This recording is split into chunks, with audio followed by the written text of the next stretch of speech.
am thrilled and honored to have our guest, Daniel Secomb, with us. We've had the opportunity to have him on several times, and every time I feel honored. So Daniel Secomb, you know him. I know I don't have to give an intro, but Daniel Secomb is a sought-after end-time speaker and teacher, ministering in various churches and conferences throughout Australia and the United States. He is the founding director of Israel, Islam, and End Times and Culture War Resources. And he is one of the #1 Facebook outlaws out there who's setting records. And I'm almost scared to have him on because I'm afraid it's going to get us bumped. But Daniel, it's so great to have you here. Absolute pleasure, Jake. Very happy to be here. Man, typically you're here in the States a couple times a year and get to see you, but I guess it's been since 2020, hasn't it? It has. Yeah, so last time in the States, I think, was around September, October in 2019. So I've had a bit of a respite since then. However, we'll see what happens. I mean, I could end up being over there maybe around Feast of Tabernacles this year. All right. Great. Come on. Come on. Well, Daniel, thank you for doing this. Thank you for putting up with me being late. So, Daniel, we're navigating this so he can do this in his international time zone. And then I was leading a Bible study that ran late. And so here I am late. So we need to jump into this. I know. So, Daniel, this subject that I've been actually working through the last several weeks with guests is really looking at, so much of the focus has been on the Islamic Caliphate, the Mideast Beast, and those things towards the end. But we see a lot of things happening here in the West and across the world in these different pockets. I know that's something you follow. You follow both of them with Israel, Islam, and the End Times. I mean, you're tracking with the Beast, but Culture War Resources, you're dealing with what's happening, we're facing in the culture and around us here in the West. And so I really wanted to have this conversation with you. So, Daniel, we've had the chance to be at conferences, be at events that focused on the Antichrist being this Mideast Beast, this revived Islamic Ottoman Empire. I know you agree with that, but when I look out at this landscape of the world, and there's documented agendas from globalist groups that seem to just threaten life as we know it, threaten believers. We look at what's going on in Russia. We look at the economic woes. We look at China, the rise of the left, the communism, all these things. I mean, how do we reconcile these threats that we see with this Mideast Beast idea? I mean, how do the two mix? That's a great question. I think at the moment what we are seeing is there's a gigantic four-way tug of war going on. A four-way tug of war for basically the right to global power. Traditionally, that has been the United States. United States basically stands in a unique position, and this is what the Romans called Pax Romana. Pax Romana, which refers to Roman peace, and this was something, And listen, the baton of this so-called Pax Romana, or the so-called global policeman, if I could put it that way, has actually, the baton has been passed from different empires to empires. And, when it became Pax Hispana with the Spanish, and then Pax Britannica with the British Empire. And I think in the aftermath of the Second World War, the baton actually passed from the British Empire to the United States. And what's happened is that with each passing of the baton, the world has become increasingly more and more globalized, And this has actually happened through the Industrial Revolution, and technology has now made it possible for whoever is the strongest, basically has the most influence over the entire world, right? That wasn't the case in the Roman Empire. The Roman Empire just had a swath of the majority of Europe and Northern Africa, but that wasn't the case back then, and it was impractical. Even Hitler, he had aspirations in becoming, ushering in this 1,000-year Reich, but it didn't encompass the entire globe. It was very, very limited.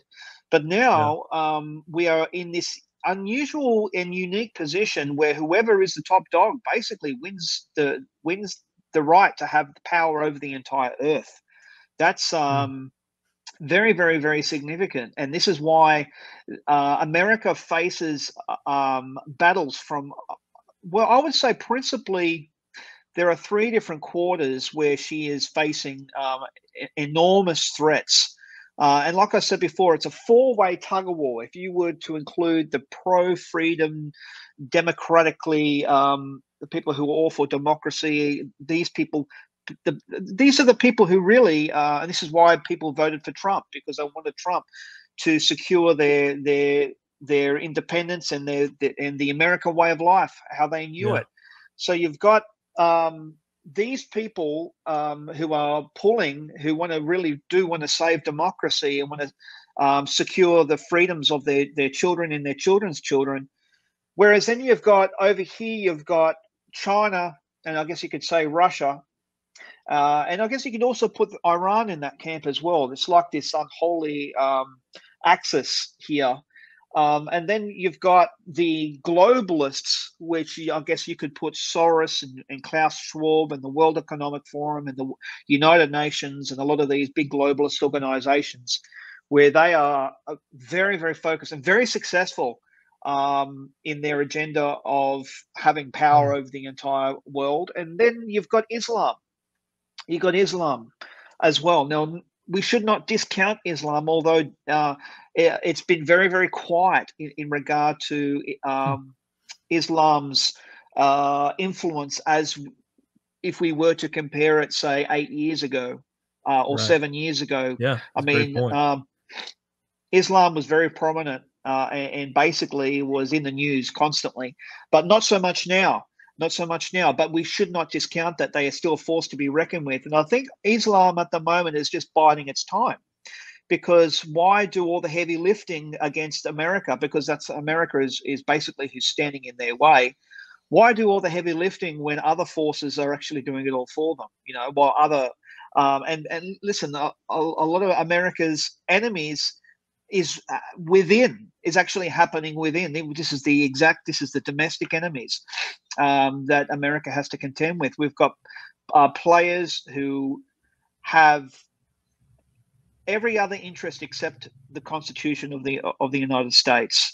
I mean, the fact that you have people sitting in Congress who sit on the House Intelligence Committee, such as Eric Swalwell, who basically was involved with a Chinese spy and has not been sanctioned over that, hasn't been removed from his post. The fact that he can still function in that capacity is just amazing, which gives you a bit of an indication just how corrupt, just how impervious the corruption is within America. And this is something which is a major concern. I've been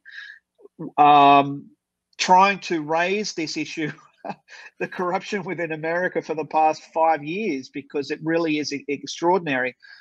But somebody asked, well, how does somebody go bankrupt? Well, it happens very, very slowly and then all at once. Yeah. It happens very, very slowly and then all at once. And that's exactly what we're seeing happening with America at the moment. At the moment, it's still happening slowly, but then it's going to happen all at once.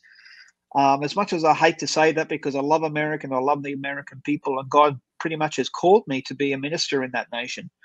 But that is kind of where we're at. There's that 4-way tug of war. And see, China and the globalists, and I guess you could say Russia as well, they all smell blood in the water. They smell blood.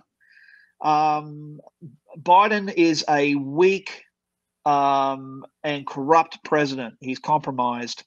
And Russia knows this. China knows this. Klaus Schwab and his cronies know this. And this is why they're flexing their muscles right now. They're trying to make the most of this opportunity. And they're trying to do what they can in this tiny window before 2024 because of the groundswell of support for Trump. Biden has been an absolute disaster of a president. His administration has caused more foreign policy disasters, I think, than spectacular foreign policy disasters, more so than even Jimmy Carter. He has, and this is exactly why America's enemies are emboldened right now, and particularly Iran. Iran is becoming very emboldened, and this is to the great concern of Israel. I love that image you have of the tug of war, because that's really what's going on. I always love talking with you because you know more about the country I'm living in than I do, which I totally agree with you. God has called you to minister and to speak into what's going on here. So you say these things. I mean, where might these different entities fit in with biblical prophecy? I mean, I think we are a little more clear about the Islamic part of it, maybe. But what about the other areas of that? Well, I tend to believe that the Antichrist will be a Muslim. I think that there is the case for an Islamic Antichrist has tremendous merit. I think, and one who has actually looked at all the work that Bible teachers such as Joel Richardson has put into in regard to the Islamic Antichrist, his first book, in Mideast Beast. I think it still does carry a lot of merit. I think when you look at a lot of what Muslims are expecting in regard to their eschatology and how it lines up with our eschatology is truly extraordinary. So in that regard, I still absolutely do believe that the Antichrist will be Muslim. Now, what I think is interesting is that to really understand the geopolitics of the last days, you need to look at the political maneuverings, in particularly in the book of Daniel and Daniel 11. In Daniel 11, you see a lot of political maneuverings in regard to what's going on. And what I think is interesting is that the Antichrist basically gets into his position by usurping, basically takes out whoever is above him, and he usurps their position. So it sounds like a bit of an assassination kind of a thing, but that's why I think Paul says in Thessalonians, he says, until, the men of lawlessness will not be revealed until the great rebellion takes place. I know other translations say the great falling away, but I think the NIV rendering of great rebellion is actually more accurate, and I think it actually is more consistent. I think, so I do believe that Islam, or this particular Antichrist, will rise to the world stage, but it will be after a period of great upheaval. A great upheaval. I think that's what I can ascertain from what Paul says in regard to the great rebellion, and then he will be revealed. I think he's waiting in the wings. He's waiting for the right opportune moment, and he's got people who are prepared to back him. But he's got people in front of him, and he's just biding his time.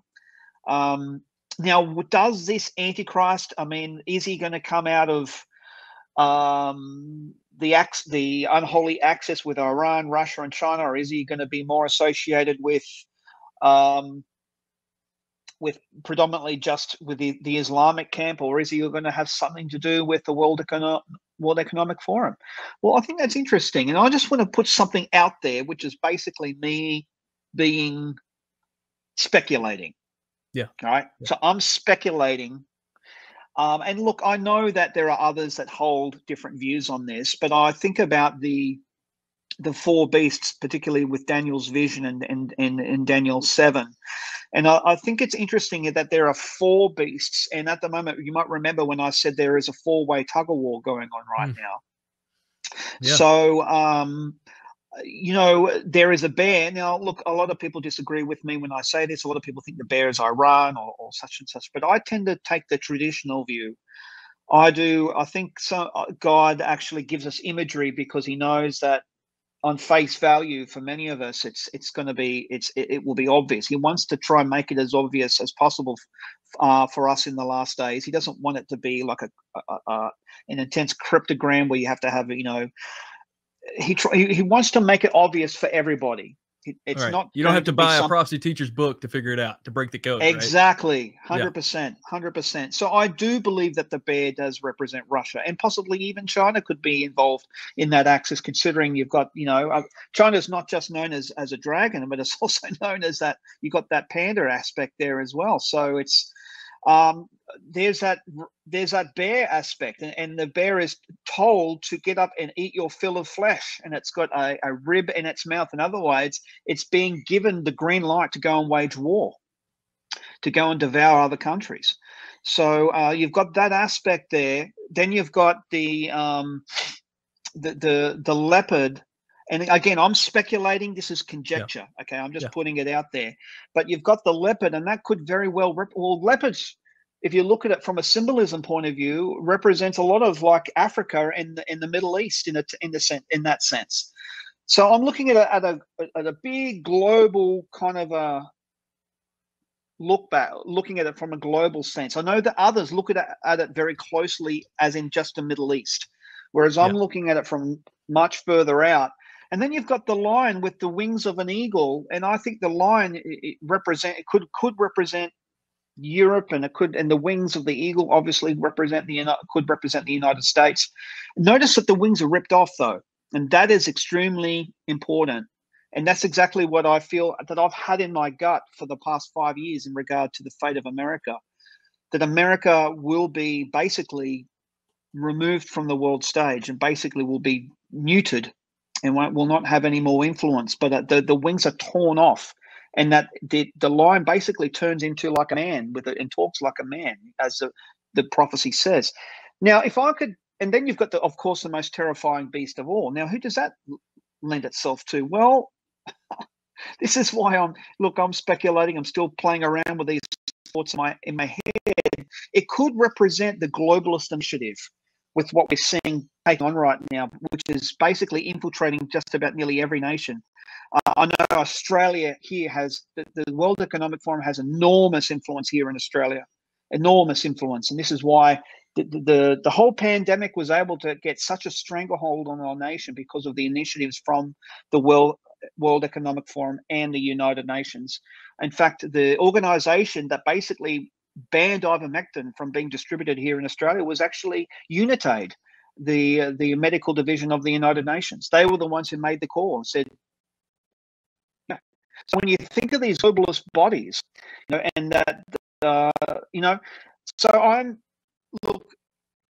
also am of the mind that the beast could actually represent Islam as well. So I'm still playing around with these things. I'm just teasing all this out. Right. But come to the book of Revelation, and you have that the beast comes out, and it's made up of all these four combined.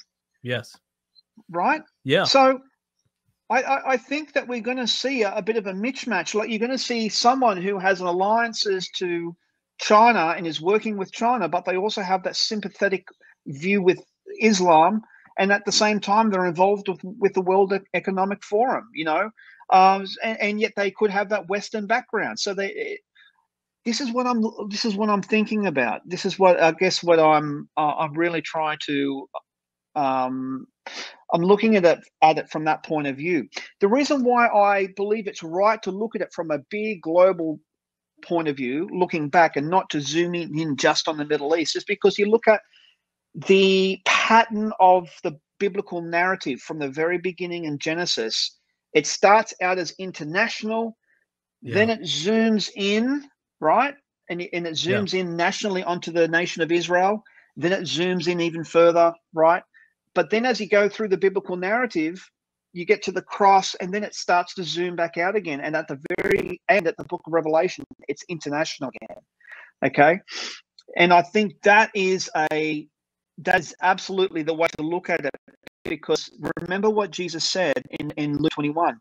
He said, it shall happen to every single idea that no, we just need to look at. I do believe that there will be a lot of geopolitical maneuvering going on in the Middle East in the lead up to Israel being attacked. Absolutely. Yeah. But I also believe that there will be global players at work. Yeah. You were talking, as you talked about Daniel 7, I think of, what's verse 12, the other beasts have been stripped of their authority, but were allowed to live for a period of time. You've got that phrase there. Then Daniel 2, you have, we look at that as a succession of empires, but it says also at that time, the time of all these kings, this idea that they're together. But especially going back what you said about Daniel 11, and it's as if the Antichrist we see within Scripture, like, basically gets his power from someone else, takes it from someone else. That makes me think of Revelation 17 and 18, the mystery Babylon, the image of the beast and the harlot. You have two entities there. You have the beast, you have the harlot, and they seem to rise together, and then the harlot, the beast turns against the harlot, and I think we see this beast possibly as that Mideast beast, this the Antichrist, Islamic Antichrist, but that harlot, it seems to be room for these other entities that you've talked about. I think that's something that's missed, and that's something that we've tried to. It's really convicted me. Is there's going to be at least some it's already existing, or something that rises that's a predecessor of the beast in a sense. Yep, I'm glad you raised that, because that's a great segue. There's a lot. Look, there has been so much interpretation over Revelation 17, and I think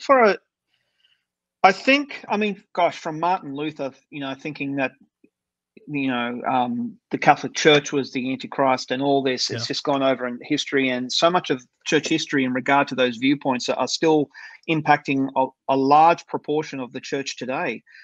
But I constantly want to look at it with fresh eyes. I constantly want to look at it in light of what, especially in regard to the Old Testament. What does the Old Testament have to say? There are over, well, some say 300. Conservative scholars say 300. There are other scholars that say over 500 references from the Old Testament referring to the book of Revelation. Now, that's significant and that's huge. So we really need to understand our Old Testament. And in regard to unlocking the book of Revelation, what I think is interesting is that there are two pairs of scriptures in the Old Testament that really they seem like I would even say like a key, and that is Jeremiah chapter 50 and 51. Yes.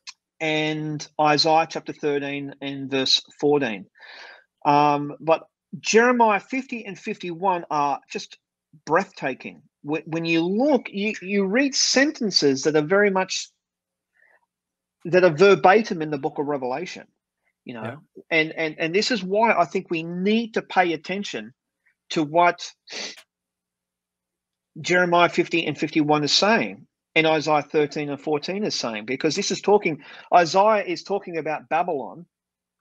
But when you read it, it's thinking, hang on a minute, this is far more apocalyptic than just referring to to Babylon. And then when you read in Jeremiah, again, the same thing. It's not, remember when Babylon actually fell to the Persians, there was no plumes of smoke. There was no, the city wasn't ransacked and destroyed. You have to understand that in,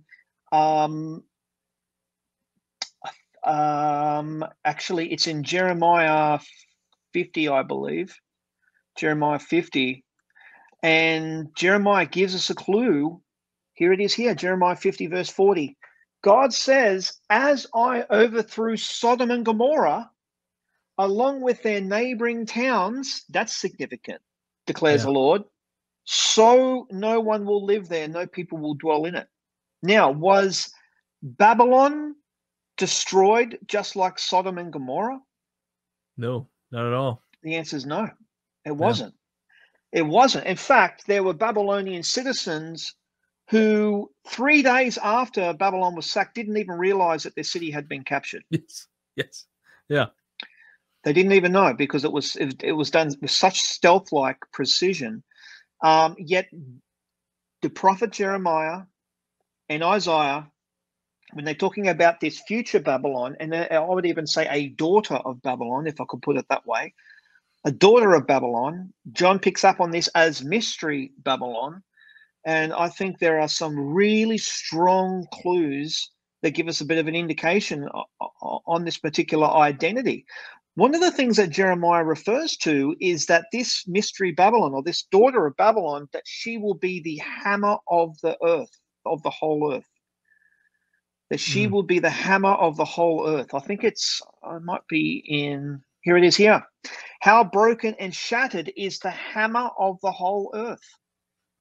So in other words, whoever Mystery Babylon is, it has tremendous military prowess. It has global military strength. And that makes sense when you consider in Revelation 17, in 18 how the traders of the earth, like she was like the world global trading superpower in regard to economic trade. Now, you don't have to be a historian to work out that the countries that have the most economic superpowers are almost always military superpowers as well. Right. So economic prowess and military prowess go together hand in hand. And that's why we see in Jeremiah that it is the hammer of the whole earth. In other words, this nation is basically what kept the rest of the world in check, right?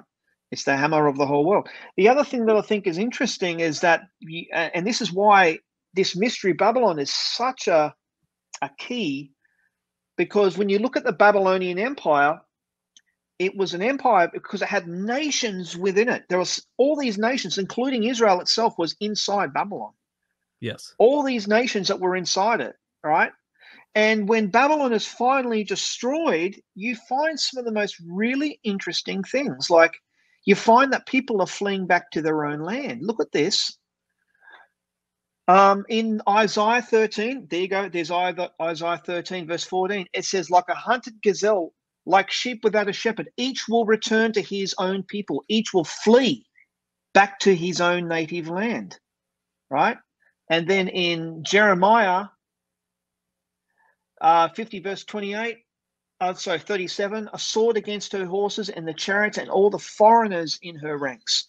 They will become women. A sword against her treasures, they will be plundered. And then Jeremiah 51, verse 2. Actually, no, here in 50:28, listen to the fugitives and refugees from Babylon, declaring in Zion, the Lord has taken vengeance. 50 verse 37, 51 verse 9. We would have healed Babylon, but she cannot be healed. Let us leave her and each go to his own land.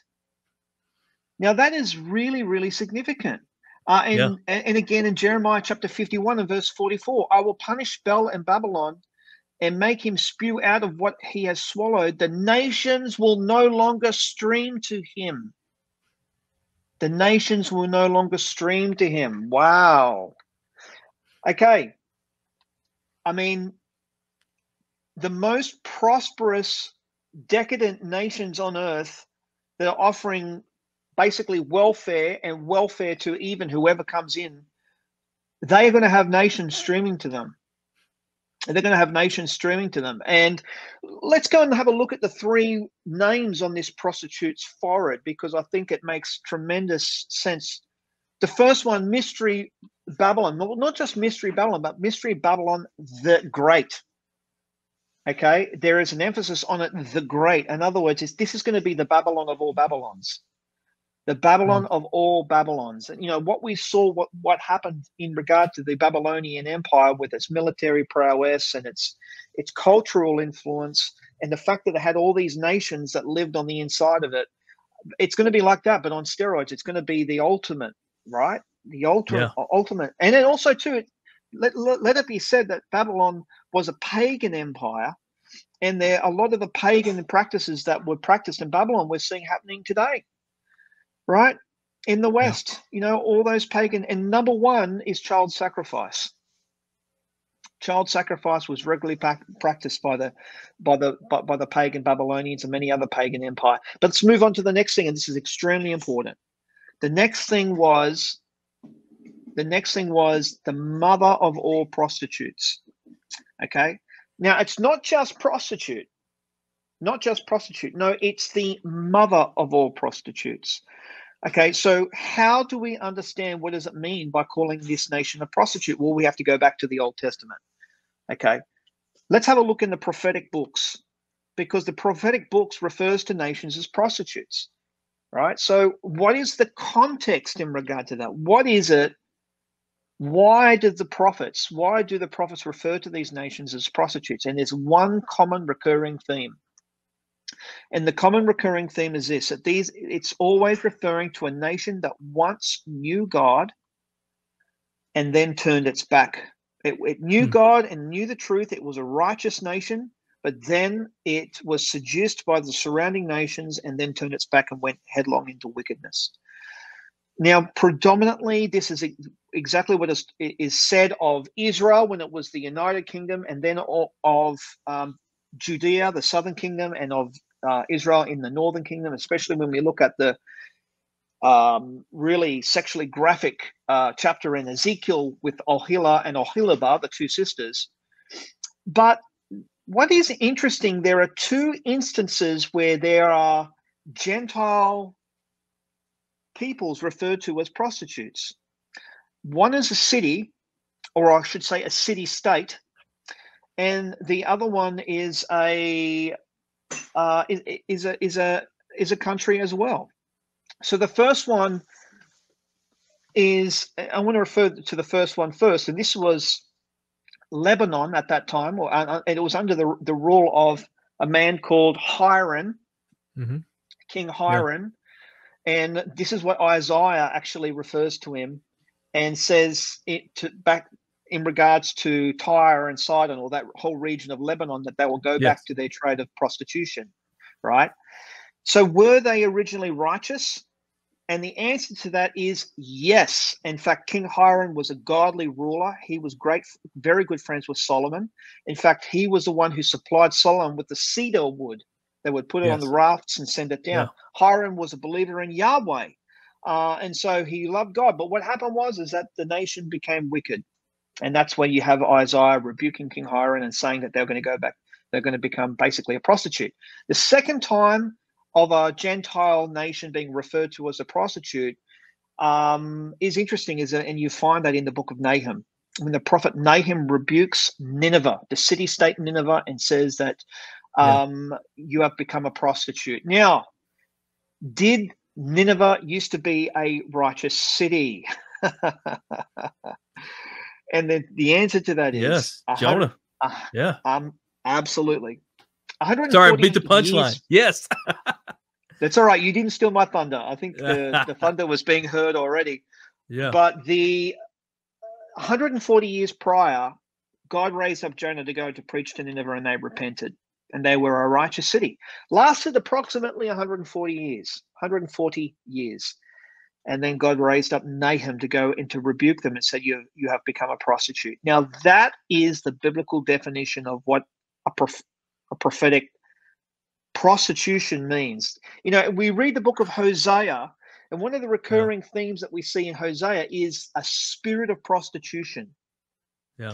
A spirit of prostitution has come upon Israel. And that's exactly what we're referring to.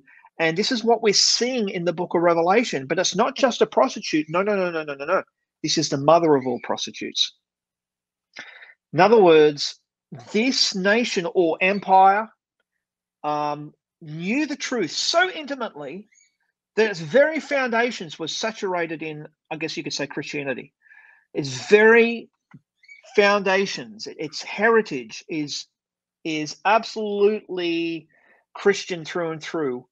And of course, any nation that starts out Christian ultimately prospers and becomes very, very successful. Anyone who lives by God's laws and honors God, and especially a nation that blesses the Jewish people and honors the Jewish people, will become blessed. And that is exactly where, as much as I hate to say it, now I'm in two minds. Is it specifically America, or is it the West at large? Yeah. And that's where I'm wrestling over that. I think it could, well, all of the villain nations, if I could call them that way, are focused on bringing down the power of one particular nation, and that's the United States. They're whittling away and weakening her. It's like America is dying with the death of 1,000 cuts. All of her enemies are working together in unison to bring America down, because if they can bring America down, it will be game over. Listen to what Ronald Reagan said. He said, if we lose our freedom here, there is no other place to escape to. This is the last stand on earth, he said. Now, Jake, this is the sobering realization of this. In fact, I'm kind of getting ahead of myself because I didn't get to the third name on the prostitutes. Let me address that first quickly. Okay. Yeah. The third name just simply means the abominations of the earth. Now there is one particular, well, the West. I mean, not only is it practicing these abominations, but it is celebrating these abominations and championing these abominations as if they are virtue. Yeah. So the more you embrace homosexuality, the more you embrace transgenderism, the more virtuous you become. That's how wicked we are, where we are at right now.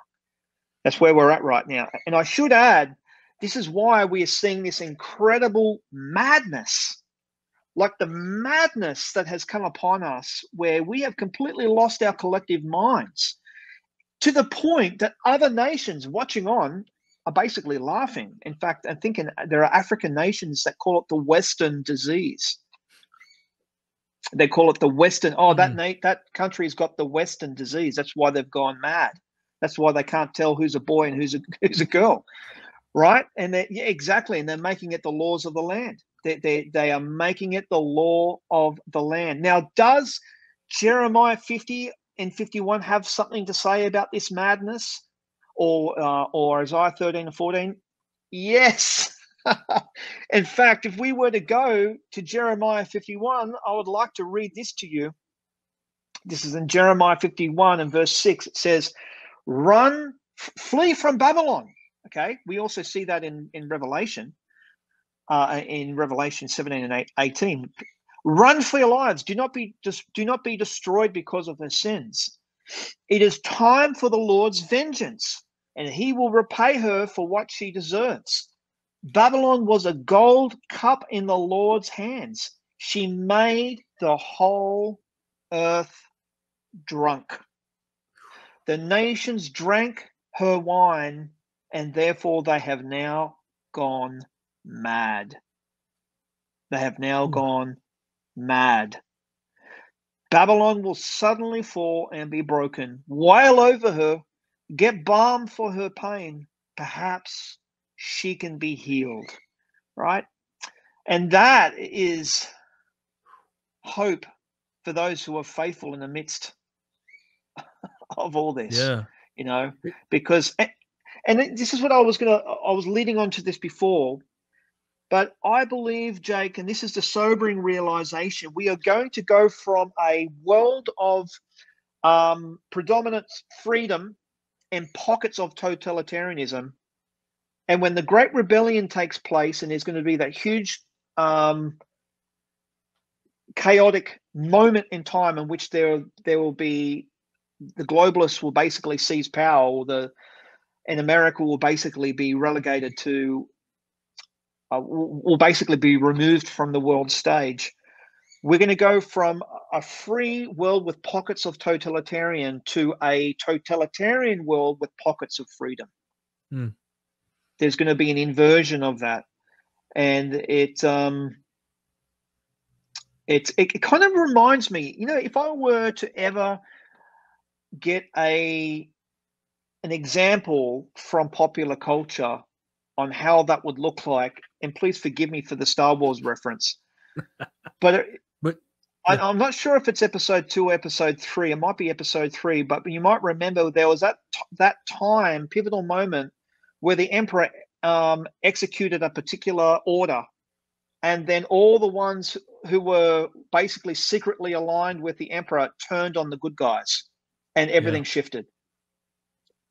And everything shifted. And then all of a sudden, the entire world, the entire galaxy was then totalitarian, and then there were outposts of freedom, rebels, you know, and that's exactly where I see that where we're heading.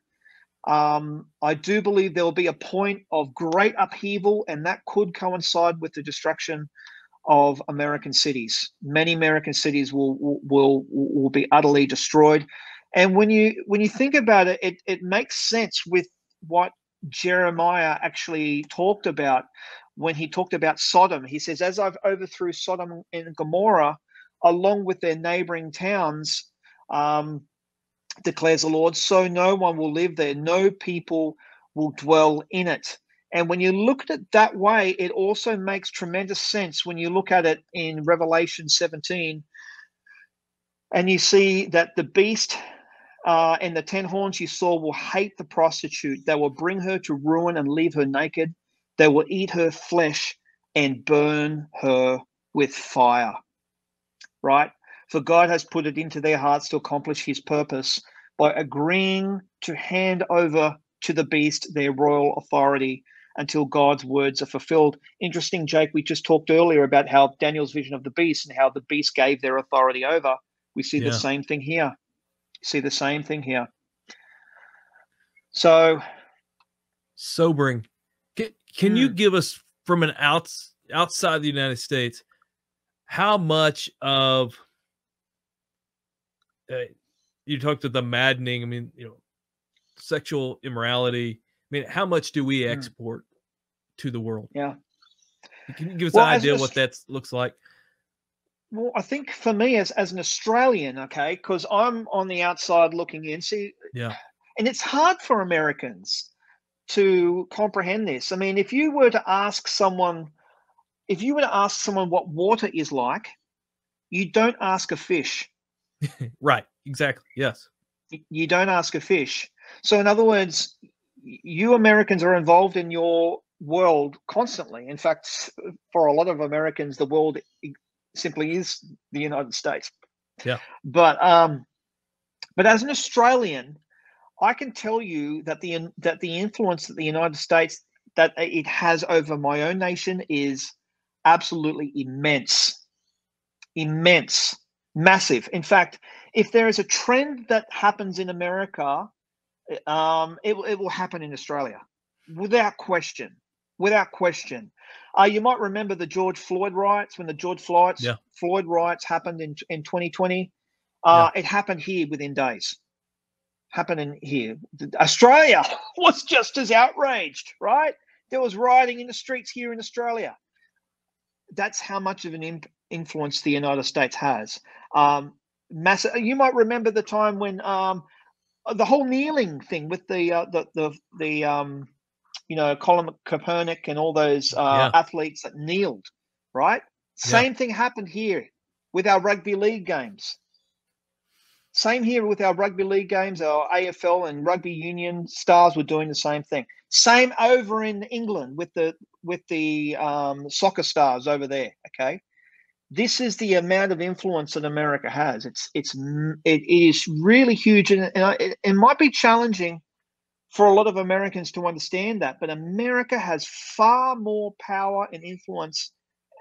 A lot of people don't realize that America is probably, not only is it the world's greatest superpower right now, but it is the most powerful superpower in world history.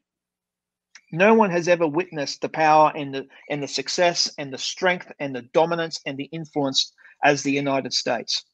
And this is why I think a lot of Americans, they don't like to see America as anything in biblical prophecy, because they kind of are underwhelmed with American exceptionalism. Yeah, they kind of are underwhelmed with American exceptionalism.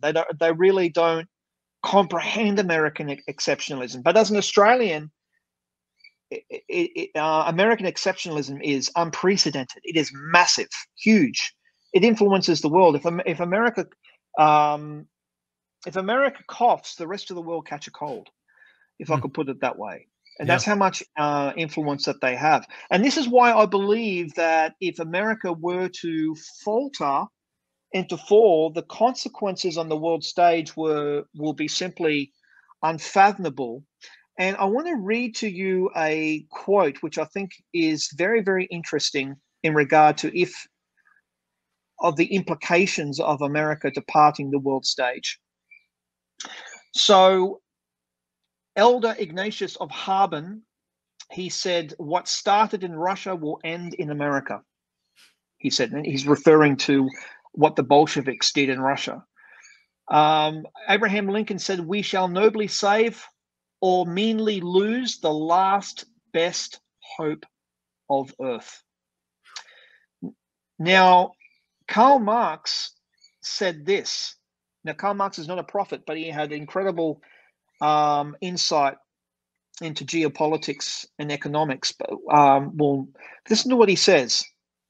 He says, wipe North America from the map of the world and you will have anarchy, the complete decay of modern commerce and civilization. Karl Marx said that. Now, Daniel Webster said something similar. He said, hold on, my friends, to the Constitution and to the Republic for which it stands.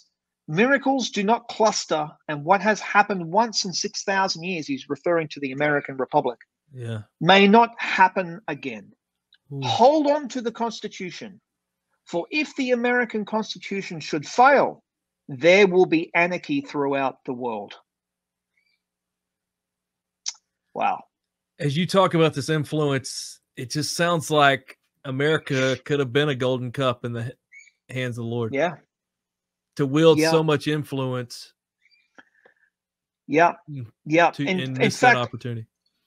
Yeah. I saw an article in the Daily Mail, and it was basically talking about how America is exporting wokeism, and how there was a universities in Paris, I think it was, and some of the academics are up in arms because they're seeing the infiltration of American wokeism, right? Infiltrating their academia. And I think I also saw I did see another one as well, where I think it was actually referring to, I'm not sure if I can find it, but again, it was saying that how America should be proud of the fact that it's exporting its wokeism to the rest of the world. Yeah, so there you go. Incredible. Daniel, we've gone into overtime. I just want to savor every moment we get the chance to visit and talk through this. Okay, if we could go in a bit of a speed round, because I want to get your thoughts on a few of these things you've mentioned. One, I mean, we talked a little bit about what the U.S. exports, and you're talking about the wokeness here. I mean, yeah, would the acceptance of homosexuality, same-sex marriages, transgenderism, would that be what it is in the world if it wasn't for what America has pushed? Yeah, and look, yes, listen, the whole homosexual movement can really owe its roots to a lot of these communist agitators in the early 1940s and 1950s. In fact, if you, a lot of the huge push for homosexuality really came off the back from a lot of the neo-Marxists, such as, well, I would say Frankfurt School academics that came across from Germany in just leading up to World War II. In fact, the number one person would be Herbert Marcuse. Herbert Marcuse wrote a book called Eros and Civilization. And in his book Eros and Civilization, basically he wrote that man is not truly liberated until he is sexually liberated. And he put forth pansexuality, homosexuality. The other person who really pushed for this was another man called Georgi Lukács. Georgi Lukács was a Hungarian communist, and he played a huge role in the founding of the Frankfurt School along with Felix Weil. Georgi Lukács understood that the number one opponent to the socialist revolution that they were trying to bring in was Christianity, and that if they were to bring about their socialist utopia, they had to destroy Christianity, and one of the best ways of doing that was through sex and perversion, and getting people to reject monogamous marriage and to experiment with homosexuality and to indulge in pornography. So Georgi Lukács was very big on that. In fact, he became the communist commissar for Hungary when Hungary was a communist nation, yet basically got fired because the people thought that he was a complete Fruit Loop. So he got fired from his position, and that's when he went on to found the Frankfurt School in Germany with Felix Weil. And the Frankfurt School churned out some economic powerhouses such as Erich Fromm and Theodor Adorno, who came out with the idea that fascism and Nazism were actually right wing and not left wing. That's another rabbit hole altogether. But that's what they all pushed for. They were persecuted, and they had to flee Germany because of Hitler, because Hitler persecuted the Jews, and because they were of Jewish descent, they fled to America and applied for academic asylum. And they were embraced with open arms from Columbia University. Columbia University gave them tenured positions. And so that's where they began to spread their poison. I know that Herman Marcuse was enlisted by FDR in his war propaganda department. And then when he left that, Herb Marcuse, I think he went to Brandeis, and then he eventually ended up in San Diego University, where he became the father of the sexual revolution. He was the pioneer or the architect of the sexual revolution, if I could put it that way. So he was the one that basically collaborated with a lot of the cultural icons in the 1960s, and really pushed. And in fact, a lot of the people who actually performed at Woodstock were actually Marcuse's understudies. Basically his apprentices. In fact, the whole term "make love, not war" was Marcuse. That was him. He made that. He came up with that, and he basically pushed that. So it just goes to show. I mean, Marcuse was basically the George Soros, but of that particular generation. He basically had an enormous influence in the cultural and academia, and America is still reeling as a result of that, and is still dealing with the consequences of that.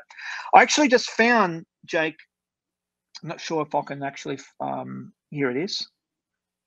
I actually found that little, that thing. Let's see if I can share my screen to see if you can actually see it. Can you see that thing on your screen? Yes. Can we throw it in there, David? It says the woke movement could be the next. Got it. The woke movement could be the next great U.S. cultural export, and it is going to do many other countries some real good. See down there, it says why wokeism will rule the world. Yeah. Yeah. So you're giving some fish some perspective of the water they're in. Yeah. One quick question on that. When we talk about the harlot, it talks about her being drunk on the blood of the saints, or is that, should that only be seen in the sense of physical persecution, or do you think is there room for other things, or is this something that, hey, the verdict's still out, watching this, may take place? Well, just look at what's happening right now. I mean, who is it that the cultural elites are waging their war against? They're waging their war against Christians and churches, because these people are the last bastion to a free society. They know that if they can attack Christianity and remove Christianity, they've got their socialist revolution handed to them on a platter. So we stand in the gap between the free world and tyranny. And that's why they're attacking us. And yes, I think it will get to the point where there will be Christians will be paying for their lives. Christians will definitely be paying for their lives. There's no question about that. It's happening in other places around the world. But listen, the West's chickens will come home to roost. And the same persecutions that we've seen breaking out in the Middle East and places like that will come to America, will come to Australia, and Christians will unfortunately will pay a price with their lives. I absolutely believe that. Hence, that makes sense with this prostitute, which is drunk on the blood of its saints. It's absolutely, and the more she drinks the saints' blood and persecuting and killing her, the more she becomes drunk, and the more she becomes blind to the fact that the beast that she's riding on is inevitably going to turn on her and kill her. Yeah. Oh, Daniel, absolutely incredible. You read how it says flee from Babylon. So in closing here, I mean, for, yes, we can't quite define that. And we see the United States maybe definitely in the pages there, the Western world, wherever that's headed. What would you say to us in it? Well, I'll definitely say, as I always say, have a very loose hold on the things of this world. Have a very loose hold on the things of this world, because listen, it's peaceful today, but tomorrow you could be facing what Ukraine has now faced. You could find yourself, you would never imagine it in your wildest dreams, but you could have army tanks going down your street. And that's what we need to prepare ourselves for. We can't put that outside of the realm of possibility. So we need to prepare ourselves for all the things that Jesus warns, were going to happen. Jesus told us to do two things, which is of critical importance, and that's to watch and that's to pray. To watch and pray. Have you noticed that it's extremely difficult to actually find out what's actually going on right now? It's very hard to distinguish between what's true and what's propaganda, what's actually facts and what's misinformation. This is exactly what Jesus warned about. He said, watch out that no one deceives you. And so we have to be very careful. We have to be watching. We have to be discerning. And most importantly, we need to be praying. We need to be praying. We need to be spending time with God. We need to be focused on him. And I want to read one final quote, which I think is extremely important. And this was a quote by Francis Frangipane, and it's so profound. He said this: our primary purpose in life must be to abide in Christ. Otherwise, we can become so consumed with the deteriorating condition of the world that we fail to see the deteriorating condition of our own soul. And that's so true, because the things that are going to be happening in the world are going to be spectacular and are going to make you glued to the TV. What's going on? I remember when 9/11 happened, my prayer life went out the window. Because I was too focused on what was happening overseas. I didn't pray for days because I was so distracted by the calamitous events that were happening in the world. That's exactly what I'm talking about. There will be events that are going to take place in the world that are going to be spectacular, but they cannot distract us from our relationship with God. Daniel, incredible. Thank you. And so you've got Israel, Islam in the end times. You've got culture war resources. What's the best way for folks to keep up with what you're doing? Well, I've been so depending busy. on what social media jail you're in at the time. Yeah, look, I haven't paid much attention to the website of Israel, Islam, and End Times and Culture War Resource. Haven't even touched it for a while. Probably best to follow those pages on Facebook if I'm not banned. But follow Israel, Islam, and End Times on Facebook and Culture War Resource. Telegram is a great place as well. I'm updating a lot on my Culture War Resource Telegram channel, a lot, because I'm not banned there. So there's that aspect as well. And I do a fair bit on Twitter as well. Just recently, my Culture War Resource Twitter account has just exploded. I shared a video on there that basically exposed what's going on with the World Economic Forum. This is out of an interview between Joe Rogan and Majid Nawaz.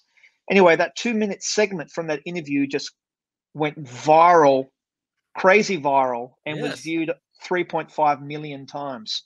Awesome. And was shared by Glenn Beck, Jordan Peterson, a